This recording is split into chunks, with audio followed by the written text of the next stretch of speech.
दोस्तों, आज के आई फैक्शनर के वीडियो ट्यूटोरियल में हम देखेंगे कि इंग्लिश में THERE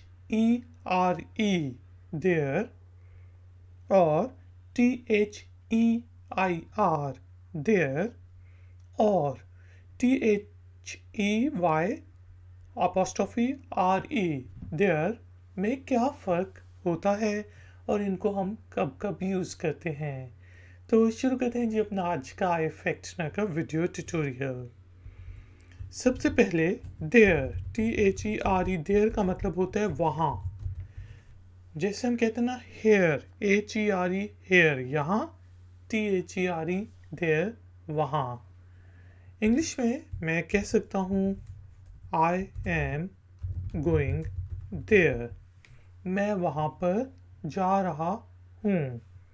या जिसे आपने पूछना हो हु इज़ देयर, वहाँ पर कौन है, हु इज़ देयर। तो THERE देयर वहाँ के लिए यूज़ करते हैं।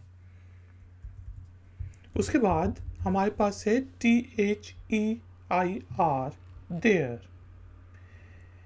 THEIR देयर का मतलब होता है उनका, जिसका हम कहते हैं इट्स देयर हाउस, ये उनका घर है। ठीक है जी, इट्स देयर हाउस। या फिर हम ये भी कह सकते हैं देयर कार इज लवली, उनकी गाड़ी बहुत अच्छी है। There car is lovely. तो THEIR देयर का क्या मीनिंग हो गया, उनका। ये पोजेशन के लिए हम यूज़ करते हैं, कोई चीज़ जो पोजेस करते हैं, जैसे उनका घर, उनकी गाड़ी। अब आ जाते हैं जी THEY देयर।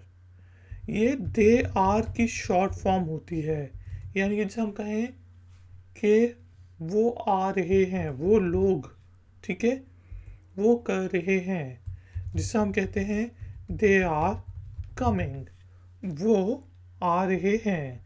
और इसी चीज़ को शॉर्ट करके हम किस तरह लिखते हैं, देयर कमिंग।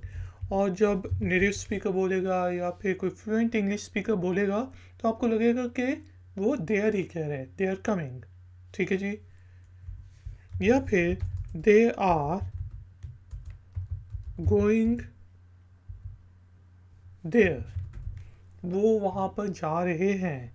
और इसी चीज़ को शॉर्ट करके हमने करना है तो हम कहेंगे देयर गोइंग देयर, के वो वहाँ जा रहे हैं।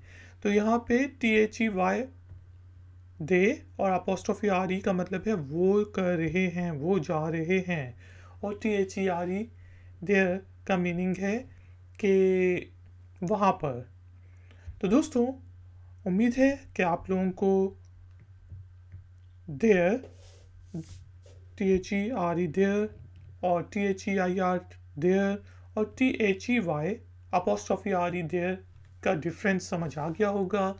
और अब आप ये मिस्टेक इंग्लिश में नहीं करेंगे कि आपने इनका देयर कहाँ पे यूज़ करना है। एक छोटी सी ट्रिक याद कर लें कि वहाँ के लिए देयर हम कब यूज़ करते हैं। देखें, हेयर के स्पेलिंग क्या होते हैं, HERE हेयर यहाँ, और THERE देयर वहाँ। अगर आपने ये चीज़ याद कर ली तो आप आसानी से याद कर सकते हैं कि जो दूसरा देयर होता है उसका मतलब होता है उनका, और जिसमें अपोस्ट्रॉफी आता है वो दे आर की शॉर्ट फॉर्म है, वो कर रहे हैं, वो जा रहे हैं। एक्सरसाइज के तौर पे आपने इन तीनों वर्ड्स को यूज़ करते हुए छोटे छोटे से एक एक सेंटेंस बनाने हैं और नीचे दिए गए कमेंट्स बॉक्स में पोस्ट कर देने हैं। मैं आपको चेक करके बताऊंगा कि उनमें कोई गलती तो नहीं। वीडियो को लाइक ज़रूर करें, शेयर ज़रूर करें और चैनल को सब्सक्राइब करें। मैं हूँ आई फैक्शनर, मिलूंगा आपसे कौन है वीडियो ट्यूटोरियल में। Until then, take care, keep learning, keep enjoying. Good day.